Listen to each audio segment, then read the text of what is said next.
Hallelujah. धन्यवाद प्रभु Yeshu. Hallelujah, hallelujah, hallelujah. कैसा लगा आज का वचन सुन के? कान से सुनना और मन से, मन से बीच में पहले मन है। कान से सुनना, मन में समझना, और तीसरा है हृदय से स्वीकार करना। हृदय से स्वीकार करना। अच्छा लगा? हम कहाँ अटक जाते हैं हमारे जीवन में? अभी ये जो गाना सुना, कितने उदाहरण हमने देखे हैं। मूसा का देखा, इजरायली लोगों का देखा, माता मरियम का देखा, बहुत कुछ देखा। और ये गाने ने हम सभी से, हमसे तो किया, आप लोगों का हमको पता नहीं है, लेकिन मैं विश्वास से कहती हूँ कि ये गाने ने, इस धुन ने नहीं, लेकिन इन शब्दों ने हमसे बहुत सी बातें की है कि नहीं? आप ध्यान धरकर सुन रहे थे या खाली कान से सुन रहे थे इस गाने को? अगर कोई कान से ही सुन रहा है, कुछ समझ नहीं पाएंगे। समझ तो, ज्ञान तो आएगा, लेकिन हृदय में स्वीकार करने के लिए हमको भी फरीसी की तरह कठिन हो जाएगा, नामुमकिन होगा। होगा कि नहीं? हालेलुया। हम पिता को धन्यवाद देते हैं, पिता, इस आज के दिन के लिए। कैसे आपने हमको गहराई से इस शिक्षा में आप ले आए हैं, और आगे भी आप और गहराई में इस गीत के द्वारा, इस बोल के द्वारा आप हमें और गहराई से इस शिक्षा में ले जाइए पिता। क्योंकि आप जानते हैं कौन से भागों में हम कमज़ोर हैं, कहाँ कहाँ हमें वो सारे पत्थर जो हमें रोकते हैं, हमारे हृदय में जो जो हृदय हमारा कठोर बना है, एक एक भागों में, उनमें जो भी रोकने वाला जो पत्थर है, गलत गलत संसार वाले जड़े हैं, उन सब को आप इस वचन के द्वारा, जो आपका वचन हल के जैसे है, जो हमारे हृदय में चलता है, वो हल हमारे हृदय में चला के पिता, हर उन पत्थरों को जो हमें रोकता है, हर उन जो जड़े हैं जो हमें रोकते हैं रिसीव करने में, हमारे हृदय में वचन को स्वीकार करने में, उन सभी को हमारे हृदय से बाहर फेंकिए और हो जाने दे आपका वचन हमारे जीवन में वो बीज पिता, जो अच्छा फसल लाए, जो अच्छा बड़ा होके अच्छे फ्रूट्स लाए, ताकि हम हमारे जीवन में भी और दूसरों के जीवन में भी अच्छे से एक दूसरे का सहारा बने। धन्यवाद प्रभु यीशु। हालेलुया। तो हम देखें कैसे कान से सुनना, सुना कि नहीं? थोड़ा रिवीजन करेंगे, फिर पापा आके कंटिन्यू करेगा। हालेलुया। तो कान से सुनने वाला कभी भी हमारे साथ होता था? हम कान से तो सुनते थे, हम भी कान से बहुत सुने, और मन में भी ध्यान लगाते थे उसको समझने की, लेकिन हृदय में ग्रहण करने के लिए बहुत कठिन हुआ। हम तो 15 साल ऐसे कान से सुनने वाले थे। कितने साल? 15 साल कान से ही सुनते थे। ज्ञान के लिए थोड़ा इधर उधर था, लेकिन हृदय में स्वीकार करना हमसे नहीं हो रहा था। हालेलुया। लेकिन 4 साल पहले जो मेरे जीवन में ये परिवर्तन आया, ये जीवन में जैसे कि ये बीज पापा के द्वारा ही जब हम रिट्रीट में गए, और तब जब मैंने कान लगाकर उन शब्दों को सुना। कितने साल पहले? नहीं नहीं नहीं नहीं, 4 साल पहले। 15 साल तो बस सुनने वाले थे। कितने साल? 15। लेकिन परिवर्तन कब से आया? जब 4 साल पहले जब उसको सुना, पवित्र आत्मा के द्वारा उसकी समझ आई, और उसी के द्वारा मेरे हृदय से भी मैंने उसको, वो कैसे होगा, क्या होगा, हम नहीं जानते, लेकिन मैंने उसको हृदय से स्वीकारा। और तब जाके मेरे जीवन में आज तक मैं देखती हूँ, हर दिन में कुछ ना कुछ मेरे जीवन में परिवर्तन मैं देखती हूँ। उसकी अच्छाइयाँ, जो फल आने हैं, हम उसको अनुभव में एक्सपीरियंस करते हैं, मतलब अनुभव करते हैं। हालेलुया। धन्यवाद प्रभु यीशु। तो सबसे जो लास्ट वाला हम देखते हैं, हृदय से स्वीकार करना, यही हमसे नहीं होता है। होता है? नहीं होता है, क्योंकि हृदय में जब स्वीकार करते हैं, वो हमको पता नहीं है कि वो कैसे बड़ा होगा। हम जानते हैं उसको कैसे बड़ा करना किसका काम है? वो तो ईश्वर का है। हमारा काम क्या है? उसको बोना और उसको पानी देते रहना। बड़ा करने का काम किसका है? ईश्वर का है ना। जैसे कि संत पौलुस कहता है, बीज तो हम बोते हैं, उसको पानी भी देते हैं, लेकिन बड़ा करने का काम किसका है? ईश्वर का। तो वो कैसे बड़ा होगा, कब बड़ा होगा? जब हम अपना उस पे मन लगाते हैं, तो वो स्वीकार करने में हमारे लिए वो बड़ा ऑब्स्टेकल बनता है। ऑब्स्टेकल मतलब बाधा बनती है। हालेलुया। वो बाधा बनती है जब हम मन से, हमारे हृदय से उसको स्वीकार नहीं कर पाते, क्योंकि मन में सवाल भी उठते हैं। सवाल कहाँ उठते हैं? हाँ, सवाल कहाँ उठते हैं? मन में। निर्णय कहाँ होता है? मन में। कोई निर्णय हो, कोई हमको जो डिसीजंस लेना है वो हो, या कोई भी हमारी इच्छाएं हो, जो भी है, हर सब कुछ ये मन में उठता है। तो मन में हम सुनते तो है, कान से सुनते तो है, मन में उसको हम क्या करते हैं? मन में क्या करना? कान से सुनना, और मन में उसको लिखे ना, समझना भी है। तो जैसे कि पापा ने हमको बताया, फरीसी भी कान से भी सुने और मन से भी उसको समझे, लेकिन हृदय से जो स्वीकार करना है उसको उन्होंने स्वीकार नहीं किया। वचन हमको कहता है प्रोवर्ब्स 4:23, प्रोवर्ब्स सुक्ति ग्रंथ, या क्या बोलते हैं उसको? हाँ, वो क्या कहता है? प्रोवर्ब्स 4:23, हमारे जीवन का हर इशू, हर जो कार्य होता है वो कहाँ से शुरू होता है? पढ़िए ब्रदर।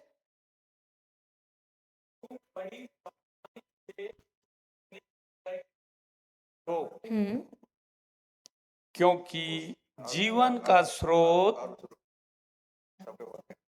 तुम बड़ी सावधानी से अपने हृदय की रक्षा करो, क्योंकि जीवन का स्रोत उससे फूटा करता है। तो जीवन का हमारा जो भी स्रोत है वो कहाँ से शुरू होता है? हमारे हृदय से। जो भी हमारे इश्यूज है वो कहाँ से स्टार्ट होते हैं? हमारे हृदय से। तो ये जो हमारा हृदय है, जो इनर कोर है हमारा, इनर कोर को बोलेंगे क्या? जो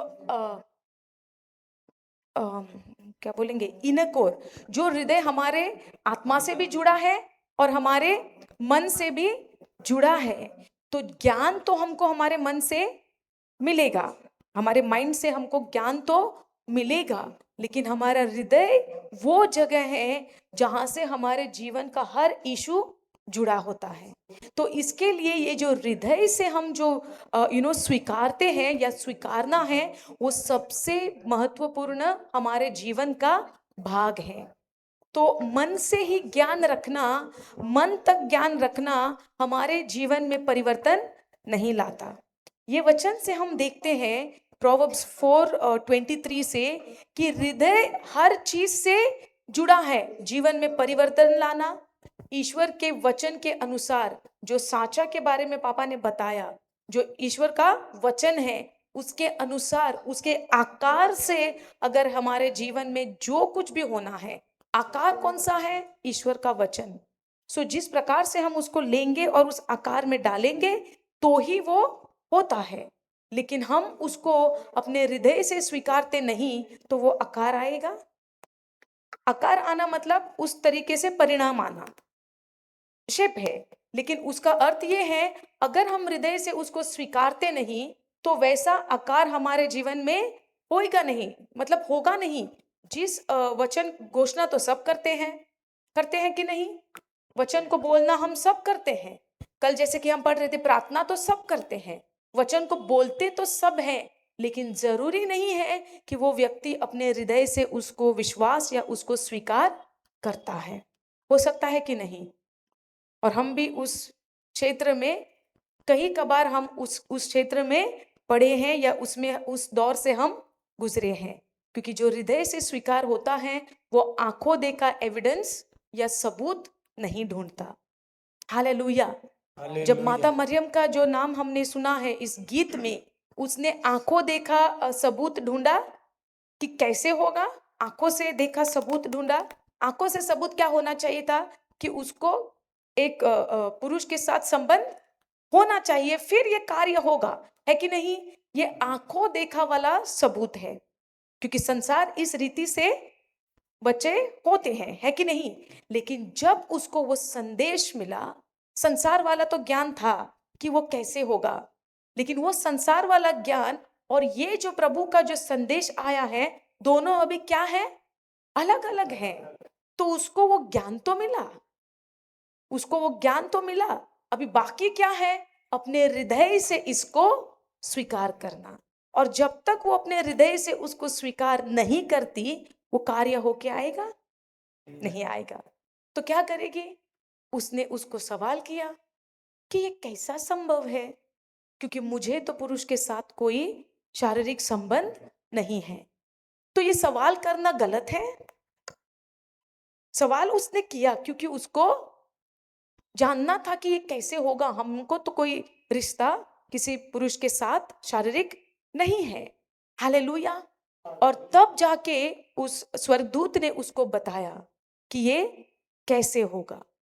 और जब उसने वो जवाब सुना, यीशु के शब्द को सुना, उसने उन शब्दों को ज्ञान तक सीमित नहीं रखा, लेकिन उसने अपने हृदय से उन शब्दों को स्वीकार किया।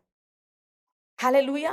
तो हम यहाँ बैठे तो हैं ज्ञान लेने के लिए, लेकिन हमारा निर्णय अभी यहां तक जाना है, सीमित नहीं रहना है कि हमको ज्ञान मिल गया, हाँ ऐसा लिखा है, वैसा लिखा है, ये लिखा है। ज्ञान तो मिला, क्योंकि बहुत बार हम ज्ञान खोजने की कोशिश करते हैं। हमको ये सवाल का उत्तर यहाँ पे होना चाहिए, अरे उसके बारे में तो ये जो मार्कुस में लिखा है ना 4 के अध्याय में, वो बीज वाला दृष्टांत के बारे में, उसका आंसर कहाँ है, मत्ती का 13 अध्याय में। तो वहां पे मिले, ज्ञान तो मिला, लेकिन उन शब्दों को, उन ज्ञान को अगर हम हृदय से स्वीकार नहीं करते, उस हिसाब से उस बीज का फसल हमारे जीवन में हम नहीं देखेंगे। दूसरे शब्दों में उसको ऐसा बोलेंगे कि उस तरीके का परिवर्तन, यो जो फल हमको दिखना है, वो फसल हम नहीं देख पाएंगे। ज्ञान तो होगा, हम जाके प्रचार भी कर सकते हैं, हम दूसरों को भी सिखा सकते हैं, लेकिन खुद हमारे जीवन में अगर उस तरीके का हम परिवर्तन नहीं देखते, तो कैसे हम बोल सकते हैं कि हृदय से मैंने इसको स्वीकारा। आज बहुत सुंदर वचन था, बहुत सुंदर शिक्षा थी कि हमारे सभी के आत्मिक आंखें खुले, क्योंकि हम सुनने तो आते हैं, ज्ञान तो समेटने के लिए आते हैं, ज्ञान के लिए तुरंत तुरंत लिखते भी हैं, लेकिन जो लिखा है, जो सुना है, उसको अगर हम हृदय में स्वीकारते नहीं है, हृदय में उसको अपनाते नहीं है, तो जिस प्रकार का जो वो सांचा है, वैसा शेप बन के भी नहीं आएगा। तो जब माता मरियम ने उन शब्दों को सुना, अपना सवाल भी किया कि ये कैसे होगा, उसको उत्तर मिला। जो उत्तर मिला वो साइंटिफिक कोई आंसर दे सकता है, मतलब मैच होता है संसार के ज्ञान से, कुछ उसको हम लोग बोल सकते हैं अरे ये तो हो सकता है, ऐसा है, या ये अलौकिक है। तो इस अलौकिक रीति को माता मरियम ने क्या किया, अपने हृदय से स्वीकारा। बहुत बड़ा उदाहरण है हमें माता मरियम का, जहां से प्रभु यीशु शारीरिक तरीके से संसार में हमारे लिए आया। सबसे बड़ा उदाहरण, अगर किसी को एक विश्वासी बनना है, तो हमको देखना है कि माता मरियम ने शुरुआत कैसे की। और पिता ने उसको ऐसे ही नहीं चुना, पिता ने पहले उसके हृदय को देखा, जो संबंध उसका पिता के साथ था। अगर वो विश्वास करने के योग्य नहीं थी, ये कार्य उसको देने के लिए योग्य नहीं थी, तो वो देता। हालेलुया। उससे पहले हम और एक उदाहरण देखते हैं, जो वो वाक्य होने से पहले हम लोग देखते हैं किसका, माता मरियम की जो कजन है एलिजाबेथ, उसका जो पति है जकेरियस, क्या नाम था उसका, जकेरियस। ओके, तो वो कहाँ का आदमी था, टेंपल में जाने वाला लेवी था। तो वचनों के साथ तो उसका गहरा रिश्ता होना चाहिए, है कि नहीं। जो मंदिर में होता है, जो टेंपल में जाता है, सिनागोग से उसका संबंध है, लेवी है, तो वचनों के साथ कितना रिश्ता होना चाहिए, है कि नहीं। लेकिन उसके पास ज्ञान तो था, जकरियस के पास ज्ञान था। उसको ये भी पता था, अब्राहम के बारे में उसको पता नहीं होगा जो लिखा है, मूसा के जो 5 जो तोरा है, जो बुक्स लिखे हैं, उसको तो ज्ञान तो होगा, लेकिन क्या उसको हृदय से उसने स्वीकारा। ज्ञान है मन से कि अब्राहम को 100 साल की उम्र में भी बच्चा हुआ। उसकी जो पत्नी थी सारा, जिसकी कोख मरी हुई थी, सूखी हुई थी, उस कोख में आइजैक आया। और वो अपने आप को कैसे देखता था? हमको बच्चा नहीं है, मेरी पत्नी बहरन है, क्या बोलते हैं, बांझ है, और हम तो अभी बूढ़े हो गए, है कि नहीं? तो जब उसको भी स्वर्गदूत आया वो संदेश लेके, उसके अंदर वो ज्ञान नहीं था कि अब्राहम को ऐसा ऐसा हुआ था, जो टेंपल में आता जाता रहता है, और वो टेंपल में भी अपना जो हफ्ते वाला ड्यूटी है, वो जो क्या बोलते हैं, अगरबत्ती जलाना, सब कार्य करना, उस कार्य के लिए जा गया था, क्योंकि वो हफ्ता उसका ड्यूटी था, है कि नहीं? तो सबसे ज्यादा वो वचन का ज्ञान किसको होना चाहिए? माता मरियम को या जकेरियस को? जकेरियस को। उसको भी संदेश मिला कि ऐसा ऐसा होगा, तो उसने क्या उत्तर दिया? मैं तो बूढ़ा हूं, मेरी पत्नी भी बूढ़ी है, ये कैसा संभव है? हालेलुया। तो उसने अपनी समस्या को देखा, वचन में जो जो लिखा था ज्ञान के तौर पे उसके साथ था, लेकिन उसने जो संदेश आया उसको हृदय से नहीं स्वीकारा। लेकिन प्रभु परमेश्वर की तो योजना थी, और उस योजना में कोई भी बाधा अंदर नहीं आ सकता। तो शब्द में भी पावर है, और शब्द में उसके शब्द क्या थे कि कैसे होगा, तो वो उसको क्या कर दिया गया? जब तक ये होके नहीं आया उसका मुंह ही बंद किया। हालेलुया। तो हम यहाँ पे दो व्यक्ति देखते हैं, एक है जकेरियस और एक है माता मरियम। संदेश दोनों को आया, एक को अपने मन से ज्ञान था और एक को अपने हृदय से पिता के साथ रिश्ता था। और जिसका रिश्ता पिता के साथ अपने हृदय से था, उसने अपनी समझ को ज्यादा बोलने नहीं दिया, लेकिन जो भी संदेश उसको आया उसने अपने हृदय से उसको स्वीकारा। परिणाम दोनों साइड में आया, और वो भी आया, जॉन द बैप्टिस्ट का भी होके आया। क्यों? क्योंकि वो सही समय था परमेश्वर का, क्योंकि जब तक वो नहीं आएगा तब तक यीशु का मार्ग रेडी करने वाला कौन है? वही है जो प्रोफेसी, मतलब क्या बोलते हैं, भविष्यवाणी की गई थी, क्योंकि वो पहले जाएगा। कौन? जॉन द बैप्टिस्ट पहले जाएगा, तो यूहन्ना को जाना ही है पहले, और उसके बाद में जो आता है वो सबसे पहले है। लेकिन उसको पहले आना है कि नहीं आना है? वो मार्ग रेडी करना है कि नहीं करना है?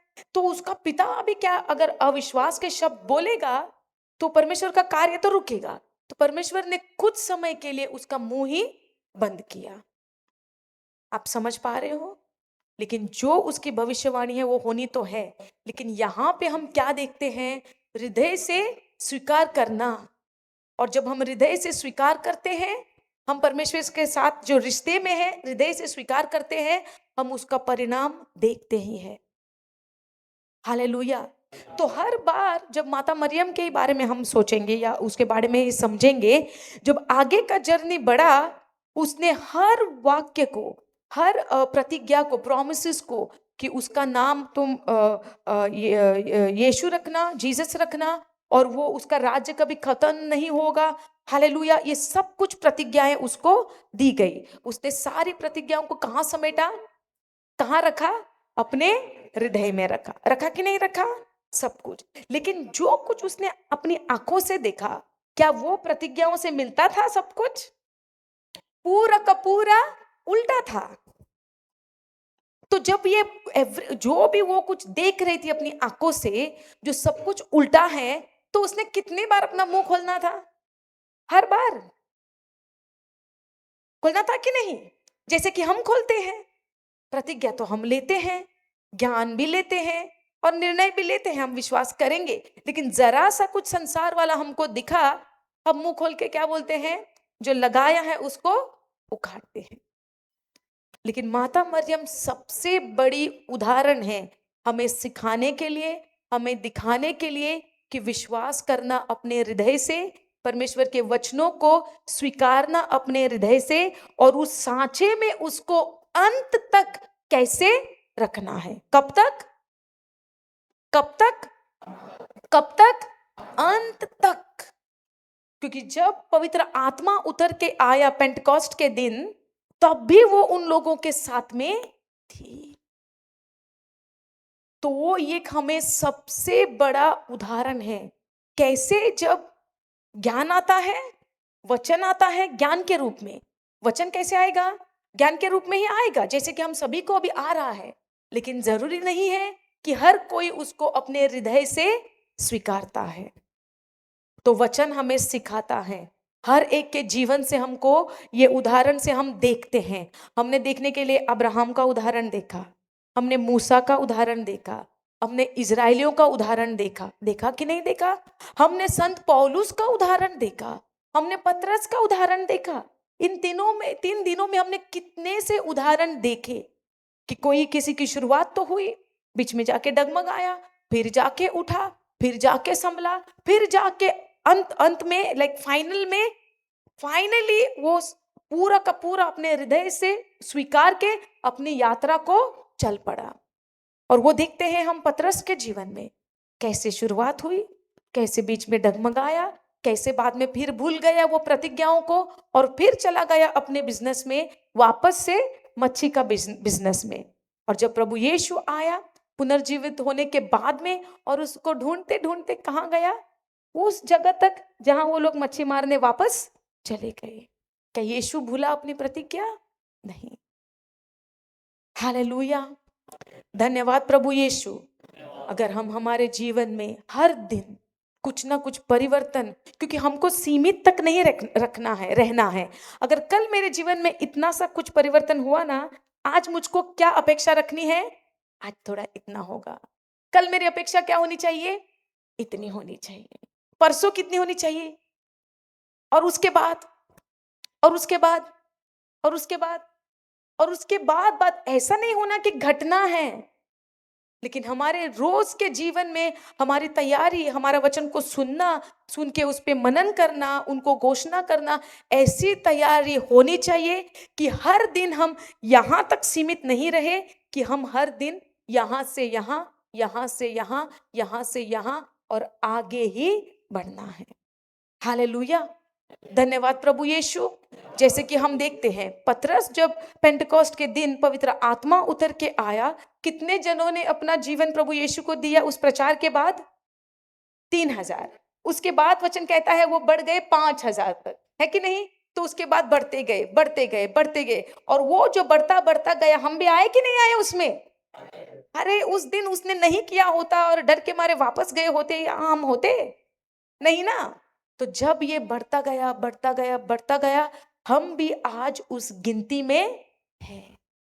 हालेलुया, क्योंकि सभी ने जो अनपढ़ थे, जैसे कि हम सीख रहे थे, कुछ पता नहीं है, फरीसी थे, मछुआरे थे, जो कुछ पढ़े लिखे नहीं थे, और उस समय जब पवित्र आत्मा उतर के आया, उस समय वे लोग नहीं जानते थे कि वे लोग क्या बोल रहे हैं, क्या भाषा बोल रहे हैं। लेकिन लोग आश्चर्य हो गए सुनने वाला, अरे देखिए तो इनको, ये वही है ना जो को मछुआरे हैं, गले लिखे हैं, कुछ उनको लिखना पढ़ना नहीं आता।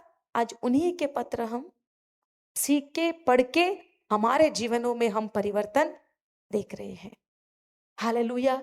तो ये जो वचन हम सुनते हैं, सुनकर ऐसे निकल जाएंगे तो वहीं के वहीं हम रहेंगे। तो हमारा हृदय से उन वचनों को स्वीकारना अनिवार्य है, दूसरा ऑप्शन नहीं है। दूसरा ऑप्शन लेंगे और हमारे मन तक सीमित रखेंगे, हम उन्हीं फरीसी के जैसे रहेंगे जो आज तक फरीसी उधर मौजूद है, जो वैसे के वैसे ही जैसे तब थे, आज भी वैसे के वैसे ही है। लेकिन ये जो जिन्होंने अपना जीवन को बदलने दिया, हृदयों को बदलने दिया, वचन को हृदय से स्वीकार करके कहां से कहां पहुंच गए। एक तो इंडिया में भी आ गया थॉमस, है कि नहीं? हालेलुया, धन्यवाद प्रभु यीशु, क्योंकि उन्होंने उस ज्ञान को अपने मन तक सीमित नहीं रखा, लेकिन अपने हृदयों से उसको स्वीकार करके चल पड़े इन वचन को प्रचार करने। अपने जीवन में परिवर्तन देखा, कैसे वो क्या थे और प्रभु उनको क्या से क्या बना दिए जब उन्होंने अपने हृदय से। वो वही थॉमस है, जब तक मैं उसके हाथ में वो सब घाव नहीं देखूंगा, उसके साइड में जो कट है उसमें अपना हाथ नहीं डालूंगा, तब तक मैं विश्वास नहीं करूंगा। क्योंकि ज्ञान कहां तक सीमित था? मन तक, और हृदय से उसको स्वीकार नहीं हुआ था। हालेलुया, है कि नहीं? और तब जाके यीशु ने कहा, आशीर्वादित है वो, धन्य है वे जो जिसने नहीं देखा लेकिन फिर भी विश्वास करते हैं। हम लोग धन्य हैं। हम धन्य तब होंगे जब हम ज्ञान तक सीमित नहीं रहेंगे, लेकिन अपने हृदय में हम स्वीकार करेंगे। क्योंकि विश्वास मतलब believing, believing is not faith, is विश्वास, राइट? बिलीविंग को क्या बोलेंगे? बिलीव करना। विश्वास फेथ हो गया, बिलीव यकीन करना, यकीन ना, विश्वास मतलब फेथ हो गया, जो अनदेखी में विश्वास करता है। और ये जो बिलीव है, यकीन करना, ये यकीन करने का अर्थ ये है, हम यकीन तो करते हैं लेकिन उसका एविडेंस होता है। तो यकीन जब हम करते हैं उसका मतलब ये है, जो भी संदेश आपने सुना, believing is action corresponding to the message what we hear, what we listen. मतलब वो जो हम जिस पे यकीन करते हैं उसके सबूत में हमारा जो एक्शन, हमारा जो कार्य होगा, जो संदेश हमने सुना है उसके ऊपर हमारे कार्य होंगे। और जब उसके अनुसार हमारे कार्य होते हैं तब हम बोल सकते हैं जो हमने सुना है हम उसके ऊपर यकीन करते हैं, बिलीव करते हैं। हालेलुया। तो हमने सुनने को तो सुना कि यीशु ने 5 रोटियों में से और 2 मछली में से हजारों में बदल दिए। हमने तो सुना, हमने तो सुना, लेकिन क्या हमने यकीन किया? अगर हम यकीन करते हैं तो उसका एविडेंस, सबूत होता है। जिसके ऊपर भी हम यकीन करते हैं उसका सबूत होता है हर चीज का। हालेलुया। जब यीशु ने यकीन किया अपने पिता के ऊपर कि जब मैं पिता को धन्यवाद दूंगा इसको तो मल्टीप्लाई होना ही है।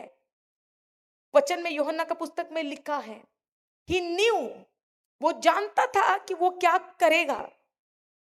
वचन में लिखा है, he knew that what he would do. वो जानता था। वो असली भाषा में ये है, उसने अपनी आत्मिक आंखों से पहले उसको देखा कि 5 रोटियों का और 2 मछलियों का वो कैसे वो मल्टीप्लाई, या क्या बोलते हैं मल्टीप्लाई को, बढ़ना, गुना गुना, 100 गुना, 200 गुना, जैसे कि मतलब मल्टीप्लाई होना। ओके, तो उसने, वचन कहता है कि उसने वो अपने आत्मिक आंखों से उसको पहले देखा, क्योंकि उसने अपने पिता के वचनों को अपने हृदय से स्वीकारा। और वो जानता है, बस ज्ञान तक सीमित नहीं था। लेकिन जो उसके चेले थे, जो हम भी कभी कभार बनते हैं, इतनों को कैसे होगा? क्योंकि उनका जो भी ज्ञान था कहां तक सीमित था? अपने मन तक सीमित था। लेकिन हृदय से बहुत से कार्य देखे थे। इजरायलियों ने भी बहुत से कार्य देखे हैं। लाल समुद्र पार होते हुए देखा, अलग होते हुए देखा था। सबसे बड़ा तो उदाहरण वो है, लाल समुद्र क्या हुआ? अलग हुआ। और इब्रानी के वचन में कहता है कि विश्वास से वे लोग वो समुद्र पार किए। विश्वास नहीं होता तो पार करते? डर के मारे एक ही बाजू में रहते ना, हम नहीं जाएंगे। अगर बीच में चले गए और फिर वो लहर जो साइड में दीवार बनी है वो तो पिघल गई तो मर जाएंगे ना। तो ये समुद्र क्या एक छोटी सी नदी के जैसा है? जैसे कि आप लोग गांव वाले से तैर के जाते हैं, जाते हैं कि नहीं? जो पापा बोल रहे थे, हम गांव में गए थे ना, सिमडेगा के अंदर वाले गांव में, तो वहां पे 50-50 उम्र के भी स्त्री, ये जो महिलाएं हैं। हम बोला आप लोगों को तैरना आता है? तो फिर ऐसा बोलते हैं, "अरे भाई कैसे सीखे? क्लास में गए क्या, कोर्स में?" तो बोलते हैं हमको क्यों कोर्स में जाना है, हमको तो हमारा पेट को चलाना है, तो सीखना ही पड़ेगा इस पार से उस पार जाने के लिए। और उस पार में जाके हमको जो लाना है वो तो लाना है, अगर नहीं जाएंगे तो भूखे रहेंगे। तो कैसे भी करके हमारी मजबूरी के कारण हमको तो वो करना ही है। हालेलुया। तो हमने वहां पे देखा कैसे उनको जो करना है वो जाके वो करना ही है। हालेलुया। तो जब इस घटना को जब हम देखते हैं, विश्वास से कैसे वो समुद्र को पार कर गए। और विश्वास से पार होने के बाद उधर जाके 3 दिन का रास्ता चले, फिर क्या हुआ? थक गए, प्यास लग गई, और फिर शरीर का ये याद आया कि हमको अभी प्यास लगी है। लेकिन उसने जो विश्वास से जो कार्य देखे थे, समुद्र पार अलग हो गया, सेपरेट हो गया, विश्वास से पार भी हो गए। लेकिन अभी ऐसा उनके जीवन में मोड़ आया, वापस से वो अविश्वास में चले गए और अपने शरीर का जो नीड है, जो जरूरत है, उसको उसने बड़ा माउंटेन बनाया। और वो जो भी उसने देखा था वो ज्ञान तक उसका सीमित रहा। जो समुद्र अलग हो गया, हम पार हो गए, उसके प्रभु के साथ उनका रिश्ता नहीं बना। अपने हृदय से उसने जो कार्य पहले देखा है उसको स्वीकार नहीं किया, और फिर कुड़कुड़ाने लगे, बुड़बुड़ाने लगे, कंप्लेन करने लगे, मूसा को पूछने लगे, क्या इधर हमको, उधर इजिप्ट ने जगह नहीं था हमारे कब्र के लिए, जो हमको यहां मरने को लेके आया? अगर उनके हृदय से उसने सारी चीजों को स्वीकारा होता तो ऐसे मुंह से शब्द निकलते? तो सोचिए, कितनी बार हम लोग भूल जाते हैं, हृदय से उसके हर एक वचनों को ग्रहण नहीं कर पाते हैं, और उसके सारे कार्य को एक जानकारी की तरह हमारे मन तक सीमित रखते हैं। बहुत बार, अगर 4 साल पहले हमारे जीवन में कुछ अच्छा बड़ा बड़ा कुछ कार्य हुआ 4 साल पहले, क्या आज हम भूल नहीं सकते उसको? तब भूल जाएंगे जब उसके साथ रिश्ता बनाने में हम चूक गए, या छूट गए, या कम हो गया, और किसी दूसरे चीजों में हम व्यस्त हो गए। जब इजरायली उस जगह तक पहुंचे, उनका ध्यान कहां पे आया? उनके खुद के जरूरत के ऊपर आया, और वे भूल गए कि 10 प्लेग्स, 10 जो महामारी वहां पे जो आई थी, उन महामारी से कैसे पिता ने इनके ऊपर वो महामारी आने नहीं दी, लेकिन इनके ऊपर जो कोई अत्याचार कर रहा था, उनके आंखों के सामने वो लोग देखे कि कैसे फिरौन के देश में इजिप्ट लोगों के ऊपर कैसे वो महामारी आई। देखा था कि नहीं देखा था?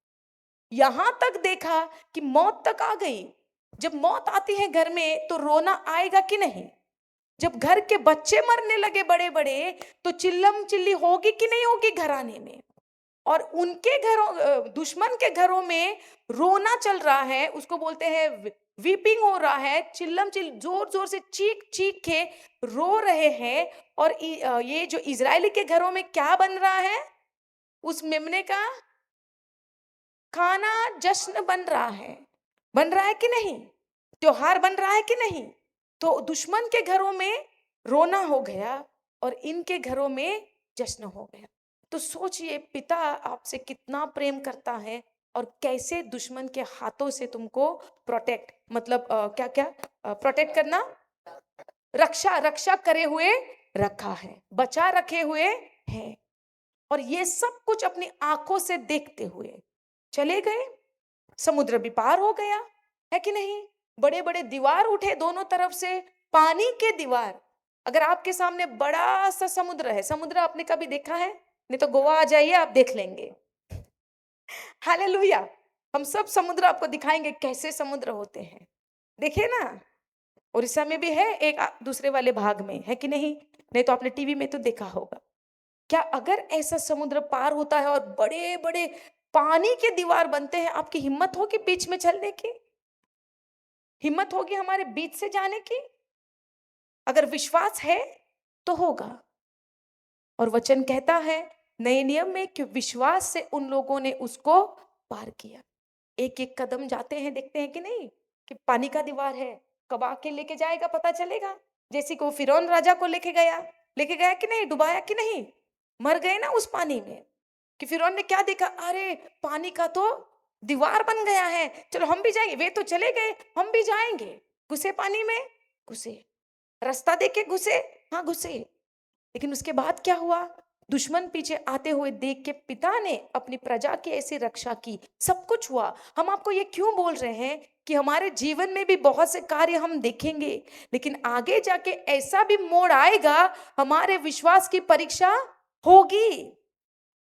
तो जो भी हमने पिछले दिनों में हमारे या पिछले सालों में हम अच्छे अच्छे दिन देखते आए हैं वचन के द्वारा, जरूरी नहीं है कि आगे जाके भी आप वैसा ही देखेंगे। अगर हमेशा देखते रहेंगे तो विश्वास की परीक्षा नहीं होगी, तो कैसे पता चलेगा कि हमारा विश्वास कहां तक है, नीचे है या ऊपर है, या ऐसा ऐसा हो रहा है, पता चलेगा परीक्षा नहीं होगी तो।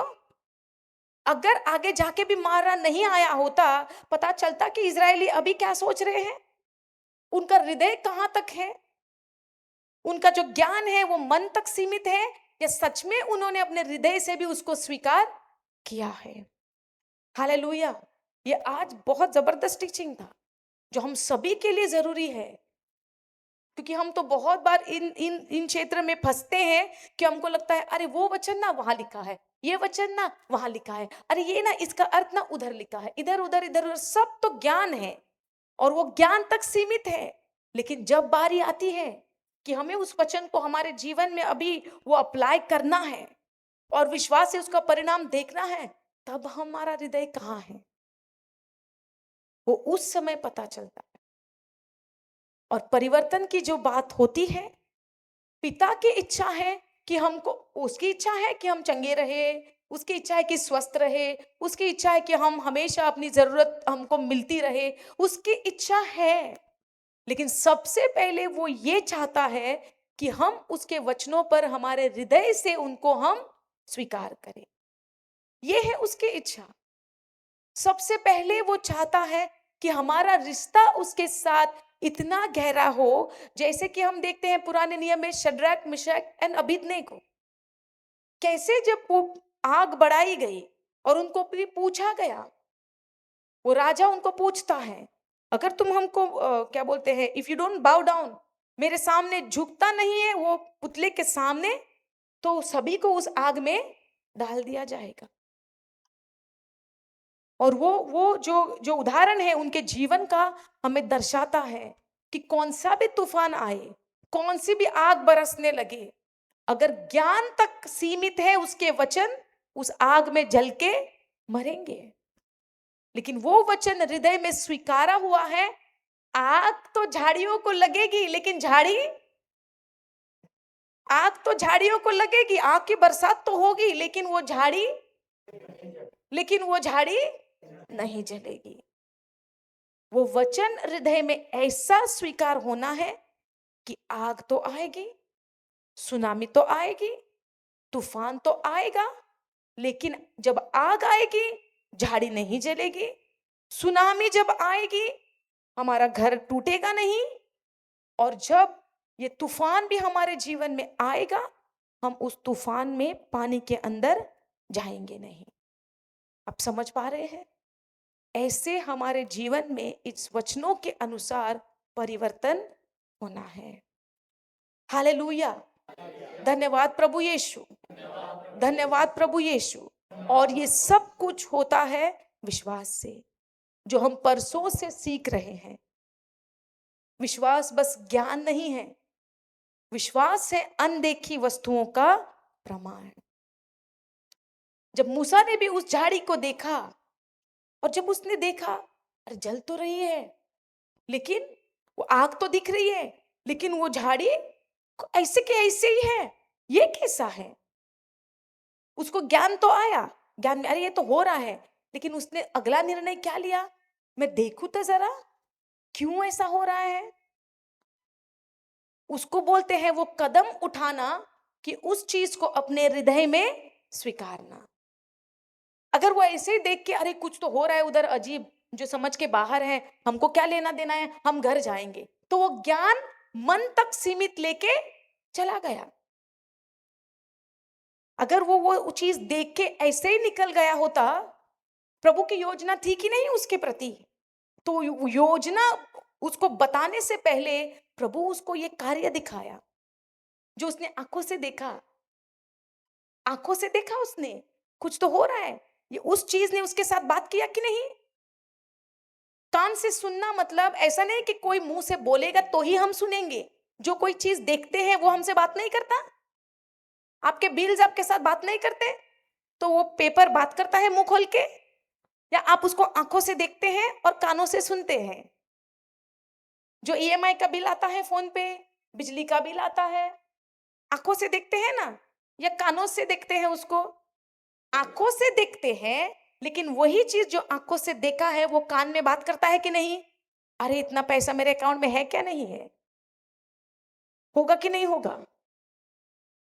तो जब उसने अपनी आंखों से उस झाड़ी को देखा, वो झाड़ी ने उसके साथ कान में बात किया, और उसने फिर सोचा कि क्यों नहीं जल रही है, हमको डर लगता है भाई ये क्या हो रहा है अजीब सा।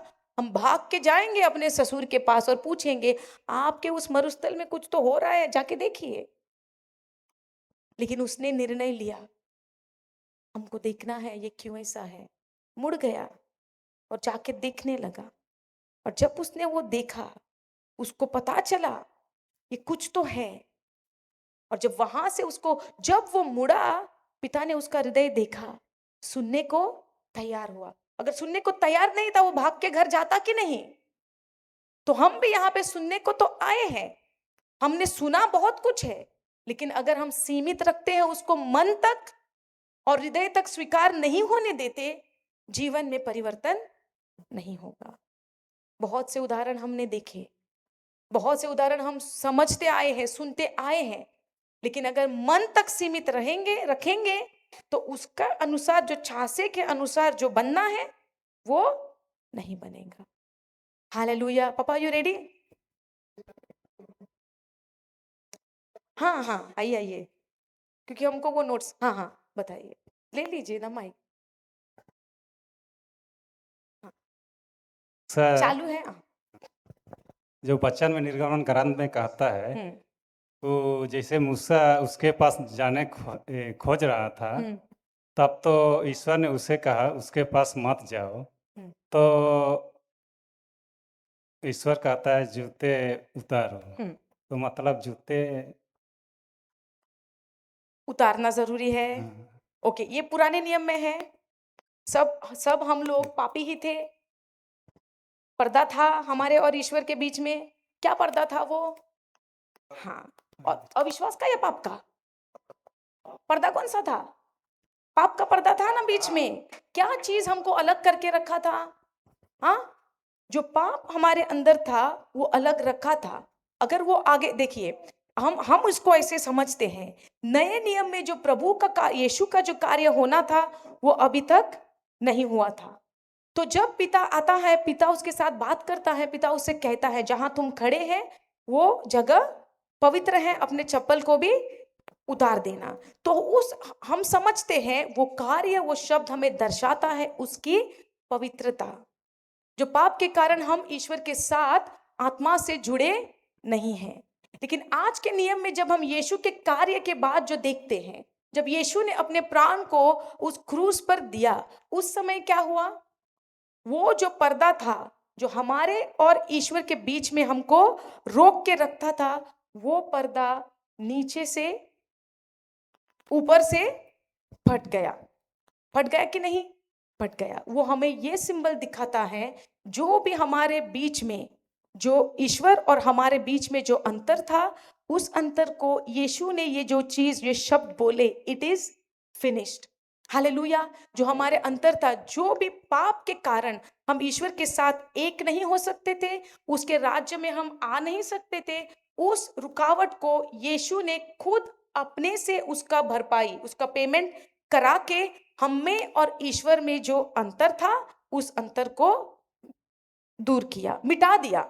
उस अंतर को अपने लहू से, अपने कुर्बानी से मिटा दिया। और वचन ये कहता है, जो महायाजक हमारे पाप का जो बलि लेके खुद स्वयं उस जगह में गया, खुद बलि बन के, जो प्रभु यीशु है, और अपने खुद का शरीर का बलि देके अपने पाप का जो भरपाई है उसको देके, उसने पूरा का पूरा जो ईश्वर का जो डिमांड था पाप के प्रति, हर चीज को, कुछ भी कमी नहीं छोड़ी, जो भी पिता का डिमांड है पाप के विरुद्ध में जो भरपाई देना था, यीशु ने खुद जाके उसको दिया।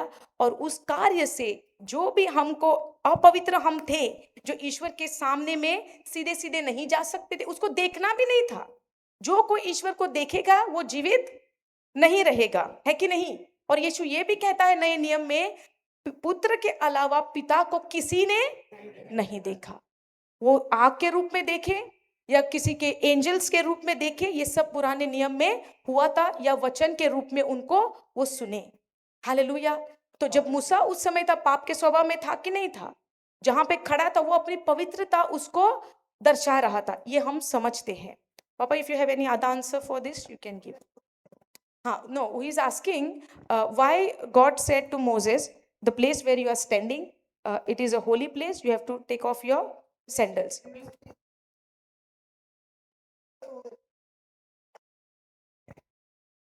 माइक उसी के पास है। पहले जगह पवित्र था, हम्म, अभी जगह पवित्र नहीं है, अभी हमारा हृदय पवित्र है।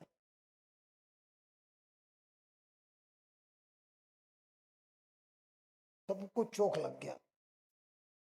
पहले जगह जाके जगह पे जो पवित्र स्थान था वहां पे सब लोग जाके आराधना करते थे, और वो था मंदिर। वो मंदिर भी टूट गया।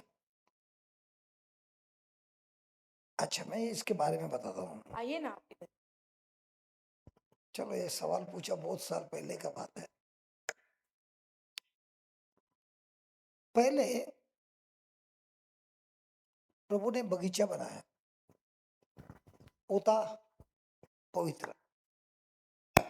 उस बगीचा में आदम ने पाप किया, नाश हो गया, तो मनुष्य और ईश्वर अलग हो गए। फिर ईश्वर ने नोआ से बात किया, इब्राहिम से बात किया, इनके साथ रिश्ता जोड़ा, क्योंकि परमेश्वर ने मनुष्य को बनाया था रिश्ते के लिए, उनकी सेवा करने के लिए नहीं, रिश्ते के लिए। और ये रिश्ते के लिए बनाया था। तो बाद में जब मूसा को पकड़ा, तब ये इतना मान ईश्वर मनुष्य के साथ रहने को चाहता है, और इसीलिए ईश्वर आता है, तंबू में रहता है। क्योंकि ये लोग गुलामी से बाहर निकले तो जिधर जाते थे तंबू लगाते थे, और परमेश्वर की उपस्थिति उस तंबू में आता था, और प्रकाशित होता था, महिमा से भरता था, और लोगों को पता चलता था परमेश्वर की उपस्थिति है। और उसके उपस्थिति के समय किसी को अंदर आने इजाजत नहीं था, जो भी नजीक आएगा वो मर जाएगा। तो खाली मूसा जाता था प्रभु से मिलने, जोशुआ जाके बाहर खड़ा रहता था। और बाद में जहां जहां ये लोग जाते थे तंबू साथ में जाता था। फिर दाऊद ने देखा कि परमेश्वर का तंबू बाहर है, तो उसके अंदर चाहत आई कि मैं भी प्रभु के लिए एक मकान बनाऊं, मंदिर बनाऊं। तो परमेश्वर ने कहा कि तू मंदिर बनाएगा, मैं तो इतना श्रेष्ठ है, मैं मंदिर में नहीं रह सकता, लेकिन तेरी ख्वाहिश पूरा करने के लिए तू नहीं मंदिर बनाएगा, क्योंकि तूने जो बत्सिबा और इसके साथ जो लफड़ा किया, इसके लिए तुम योग्य नहीं है। लेकिन तुम्हारा बेटा कौन, सुलेमान को इंग्लिश क्या बात है, सोलोमन, मैं नाम भूल गया यार, सोलोमन ये मंदिर बनाए। और इस मंदिर को बनाने के लिए दाऊद ने खजाना तैयार किया, लेकिन उसने बनाया नहीं, सोलोमन को दाऊद ने तैयार किया हुआ खजाना को लेकर मंदिर बनाया। वो है जेरूशलेम का मंदिर। उस मंदिर में जब उद्घाटन हुआ, प्रभु की महिमा आई, लोगों ने नाचा गाया, उत्सव बनाया। धीरे धीरे वो लोग भटक गए और दूसरों जातियों के साथ मिल गए, पाप में जिए। तो उनका जब पाप के साथ जीवन हुआ, प्रभु की उपस्थिति निकल गई और उनके पाप की वजह से वो लोग दुश्मन के हाथों में आया और उसने जेरूशलेम के मंदिर पर कब्जा किया, मंदिर को तोड़ा, उसका अंदर का सारा धन लूटा। फिर एजरा और नेहमाया रोने लगे कि जो परिस्थिति हुई थी, तो वो लोग ने प्रभु से प्रार्थना किया और प्रभु ने कहा ठीक है, मैं फिर मेरी महिमा को लेके आऊंगा। तो एजरा और नेहमाया ने वापस उस मंदिर को रिपेयरिंग किया, नया नहीं बनाया, रिपेयरिंग किया। और जो ईश्वर इतना महान है, ये रिपेयर किया हुआ टूटा हुआ मंदिर, इसमें वापस परमेश्वर आकर निवास करने लगे। वापस यीशु के समय हेरोद से वापस वो मंदिर टूटा। फिर यीशु आया और यीशु ने बोला इस मंदिर को तुम तोड़ो और मैं 3 दिन में वापस खड़ा कर दूंगा। तो ये जो मंदिर यीशु बात कर रहा है वो जेरूशलेम का नहीं, उसका शरीर का बात कर रहा है। ये मंदिर टूटेगा तो मैं 3 दिन में वापस खड़ा करूंगा। वो मंदिर भी टूटा क्रूस पर, उस मंदिर का नाश हुआ और तीसरे दिन वो मंदिर वापस जीवित मंदिर हुआ। अभी मनुष्य से बनाया वो मंदिर नहीं, जीवित मंदिर हुआ। और ये मंदिर स्वर्ग गया। और ये मंदिर ने जब स्वर्ग गया, जाने के पहले बोला जेरूशलेम में रुकना, मैं तुम लोगों के लिए पवित्र आत्मा भेजूंगा। जब वो आ जाएगा तुम्हारे आत्मा में, तुम हो जाओगे ईश्वर के पवित्र मंदिर।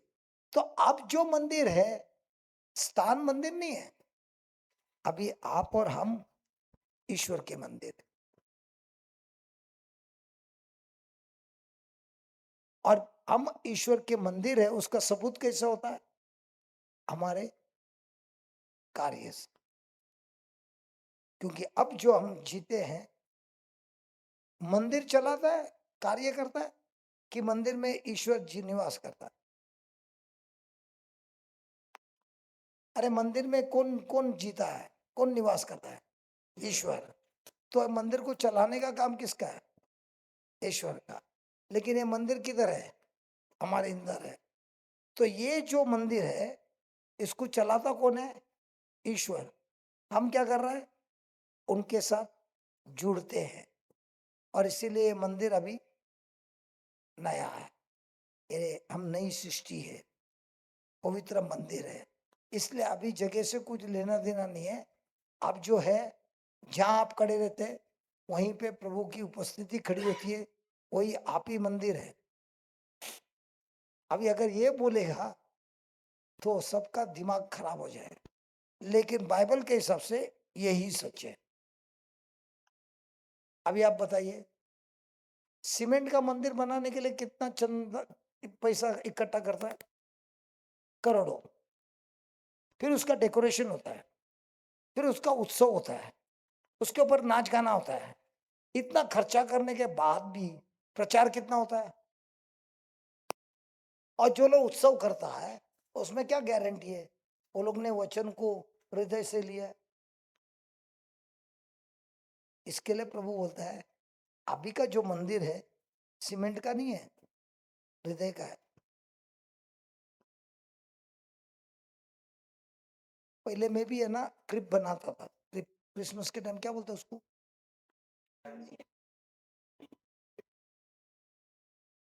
तभी मैं बहुत बहुत शौकीन था, एक एक हफ्ते पहले चालू करता था।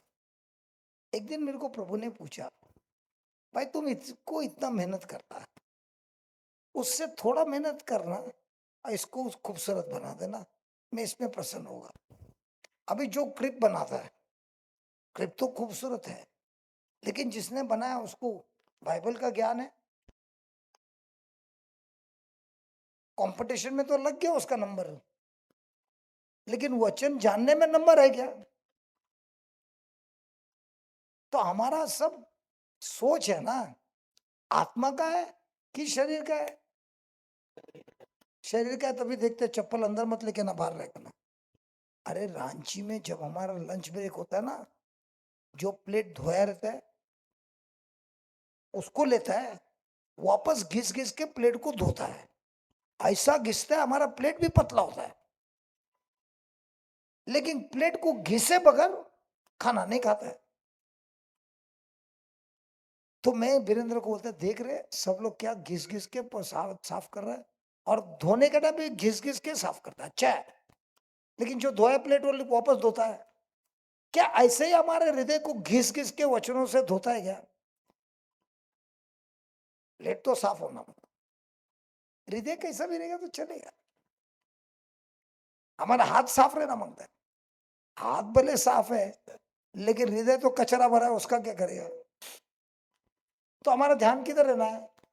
कितना अच्छा कपड़ा पहना, कितना अच्छा खूबसूरत दिख रहा है, कितना डेकोरेशन कर रहा है, अच्छा इसके ऊपर भी कितना लाखों रुपया खर्चा करता है, हजारों रुपया इसको खूबसूरत बनाता है। लास्ट में किसको खूबसूरत बनाता है? मिट्टी को।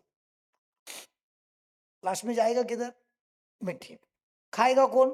कीड़ा। उसको उसके लिए बहुत खाना पीना खा के मजबूत बनाना है, किसको खिलाने के? कीड़ा को। ये आत्मा को खूबसूरत बनाने के लिए कितना मेहनत करता है।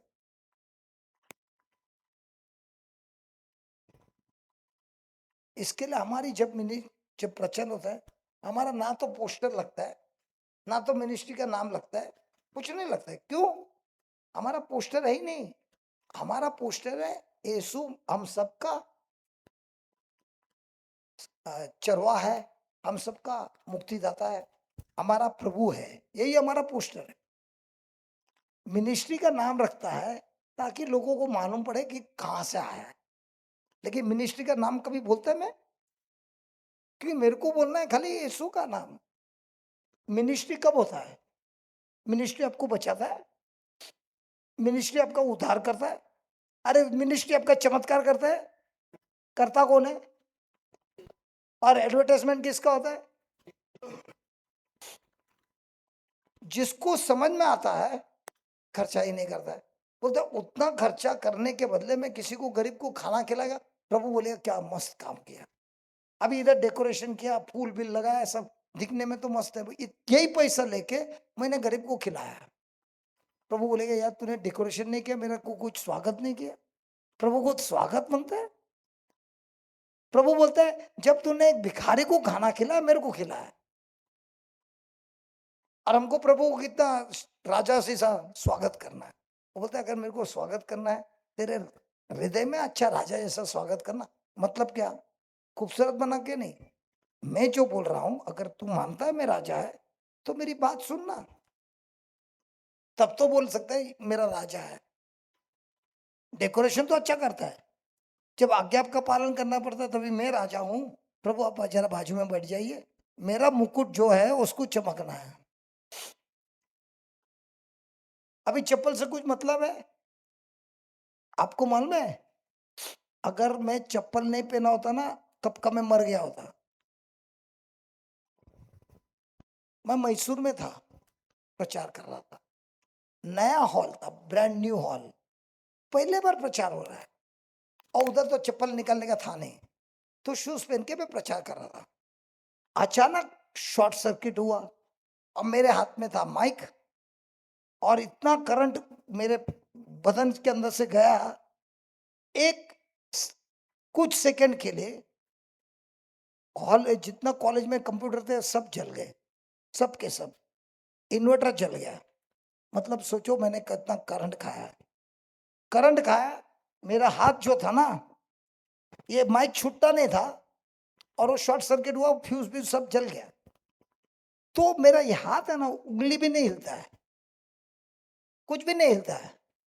लेकिन मैंने प्रवचन बंद नहीं किया, मेरे को मालूम है इधर से का कनेक्शन गया है, लेकिन विश्वास बोलता है मैं इस पे ध्यान नहीं दूंगा, जो वचन सिखाना वही सिखाऊंगा। और सिखाते गया, और सिखाते होता है ना, अंदर से उंगली को हिलाने की कोशिश कर रहा है, हिलता नहीं है, कुछ कनेक्शन ही नहीं है। ऐसे करते करते आधा घंटा हो गया, फिर एक उंगली हिल, बोला जिंदा है, अभी तक कनेक्शन गया नहीं है। और ये सब होने के बाद कुछ 2 घंटे के बाद जो सुम हुआ था वापस आया। लेकिन अगर ये शॉर्ट सर्किट 5 मिनट बाद होता मैं भी मरता और एक लड़की जिसके ऊपर मैंने हाथ रखा था प्रार्थना करने वो भी मरती, क्योंकि उसने चप्पल नहीं पहना था। इसके लिए जो मेरे साथ रहता है ना उसको बोलता है तू चैपल में या किधर भी है, इलेक्ट्रिक का काम करता है, तू चप्पल पहन। जिसको नहीं समझ में आता है उसको बंद दे दे, कि जब करंट है उसकी मौत तो गारंटी है। छोटा करंट नहीं है, बड़ा करंट लगता है।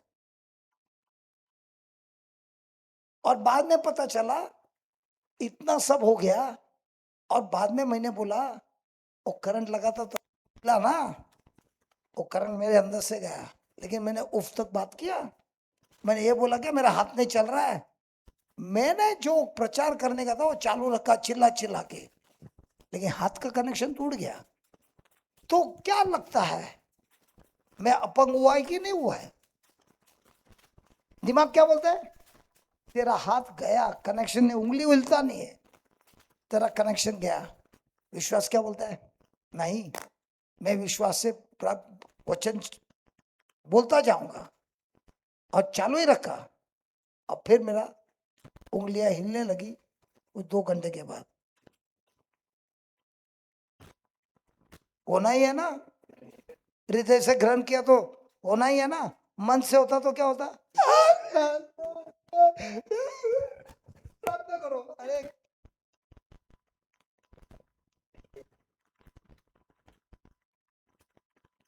हमारे जीवन में बहुत परेशान हुई है, लेकिन ये सारे हादसों में हमने सीखा हृदय से विश्वास करेगा तो चमत्कार होता ही है। मन से ज्ञान का समझ रहेगा, उसका मतलब तुम्हारे ऐसे सरदर्द भी नहीं निकालेगा। आर्ग्यूमेंट तो बहुत कर सकता है, एक आदमी बोल सकता है ऐसा है वैसा है वैसा है, दूसरा कुछ बात नहीं करता, ऐसा छूता है वो बोलता है देख क्या होता है और चमत्कार होता है। अब किसको प्रभु के बारे में जानकारी? प्रभु को जानता है, एक प्रभु के बारे में जानता है, दूसरा प्रभु को जानता है। जो मन से है वो प्रभु के बारे में जानता है, जो हृदय से है उनको खुद को जानता है, उनके शब्दों को सुनता है, उनके शब्दों के अनुसार जीता है।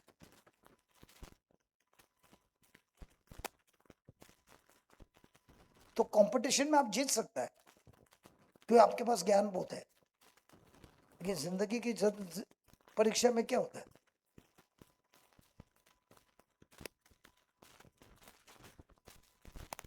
अब ओके हो गया क्या? नहीं, जवाब ओके वो किसने पूछा? प्रफुल्ल भाई ने पूछा। अच्छा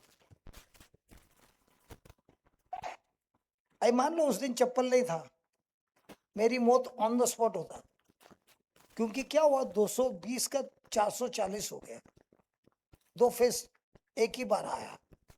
सब कंप्यूटर कॉलेज के सब कंप्यूटर जल गए एक साथ, बाहर का ट्रांसफॉर्मर जल गया, और वो करंट कुछ सेकंड के लिए मेरे शरीर से आर पार हुआ। क्या होगा 440 में? आदमी बचेगा?